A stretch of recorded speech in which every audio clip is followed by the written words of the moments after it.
Okay. Yay, they can see me. All right, so we are going to start off this counseling session with everybody basically just introducing themselves and telling us why they are here today.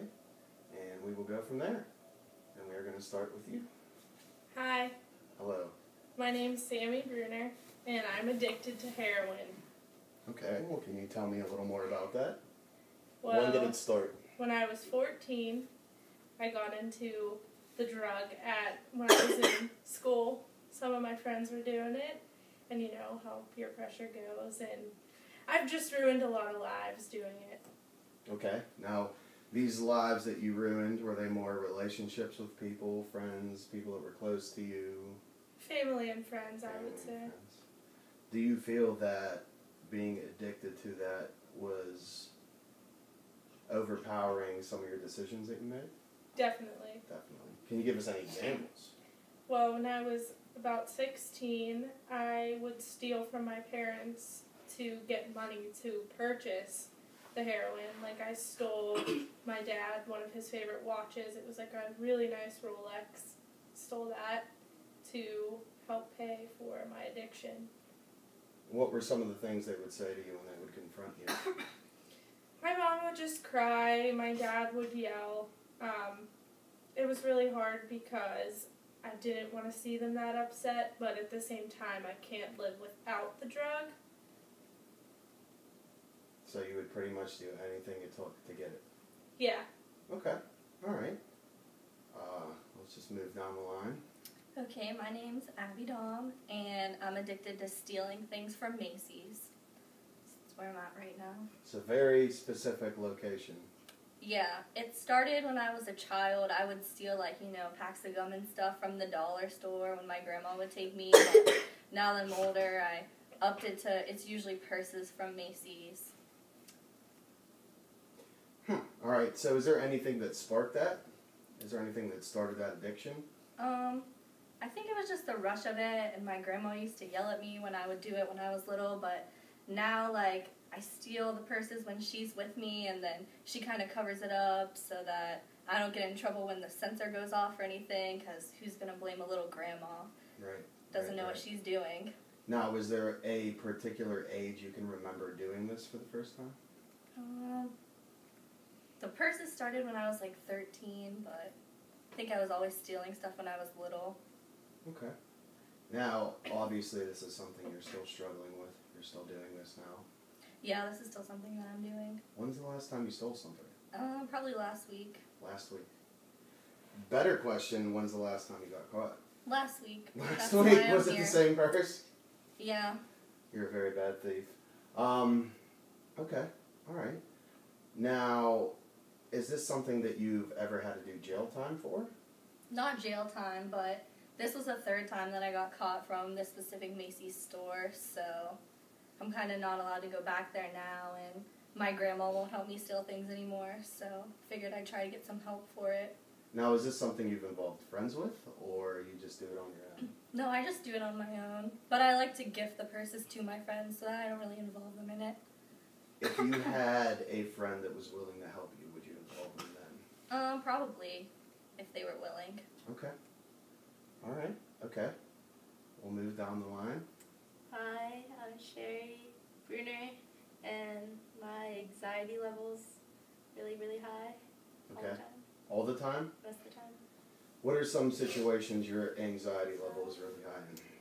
When I get in a car and talking to people, I guess, and any situation where I have to be social, maybe. Okay, so social situations. Getting in the car, is it the fact that driving makes you anxious, or just being in an automobile? Just being in the car, I feel like I'm trapped, and it starts to get really hot, and then I really feel like I can't move or really even do anything. Okay. Is that something you feel outside of a car in any other situation? Maybe in social situations, if I'm sitting at a booth with my friends and I'm on the inside, I feel a little trapped. Okay, that makes sense. What are some of the physical symptoms you feel when you're anxious? changes in body temperature or anything like that? Yeah, I get really overheated. My hands get a little clammy. Just like, I feel tense. Okay, it's pretty normal stuff. I think one of the biggest things they say about anxiety is if you are at a resting state, if you're just normal, you take in a normal amount of oxygen and you get rid of a normal amount of CO2. And when you're exercising, you do the same thing. And when you're anxious, you're not getting rid of enough CO2, so the levels in your blood are actually uneven, and that's why you start hyperventilating, your body temperature changes, and experience things like that. So that's actually pretty normal. Last person. Hi, my name is Bridget Daly, and I'm HIV positive. About 6 months ago, I found out that my boyfriend was cheating on me. Excuse me. With our next door neighbor, who was a man, and turns out. And you said this is your ex-boyfriend? We're like on and off. Okay. It's complicated. That's fine. But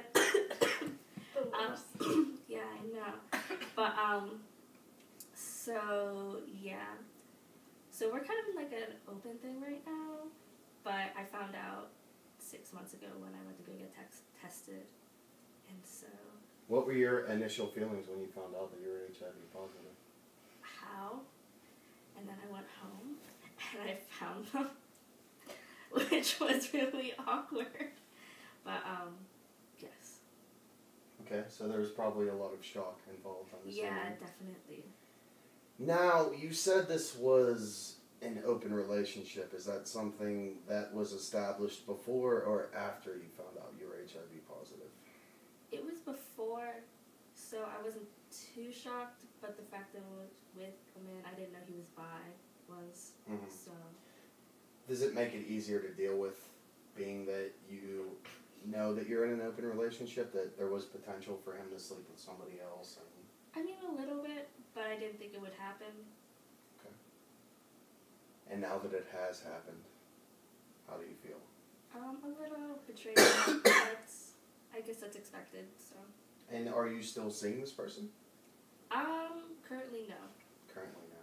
So we're at the off point of the off and on? Yes. Yes. Okay. Okay, so it sounds like everyone has something very serious going on and a reason for being here.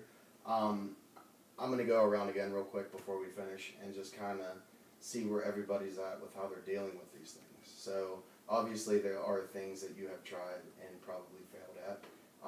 With every problem, there is a solution, but sometimes we find ourselves trying things that might be unhealthy. Maybe that's drinking, maybe that's doing drugs, maybe that's self-harm, maybe that is simply denying that there's a problem at all and getting stuck in that pattern. But sometimes we do things that do work. For me, it's always music. Anytime I'm in a bad mood, I listen to it or play it, and that changes everything for me. So maybe to close off, if we could go around and just say something you've done that's worked for you. Personally, I haven't really found anything yet that has worked. Kind of in the process of finding it. Sometimes I like to read, but I don't think that works as well as what I've hoped. But hopefully, I'll find it. Okay. So reading hasn't worked. Are there any kind of activities or things that you do in your free time that you enjoy? When I was younger, I used to play sports. So I used to play soccer. That's a good one. Exercise is always good. Releases endorphins and serotonin. And if you hate yourself and don't want to make it to the gym and still get there somehow, you will feel better after you work out. So maybe try more of that. Yeah. I've just been trying to pick up a lot of hours at work so that I'm kind of working during the mall hours and can't really go there to steal purses. But So you're picking up more at the mall? I'm picking up more hours at work. Okay. And that's helping you to not have the compulsion to steal? Yeah, I mean, it just kind of makes me be doing something else during the hours that the mall's open, so. So keeping yourself busy, in Yeah. other words. Okay. All right, that's good. That's a good answer.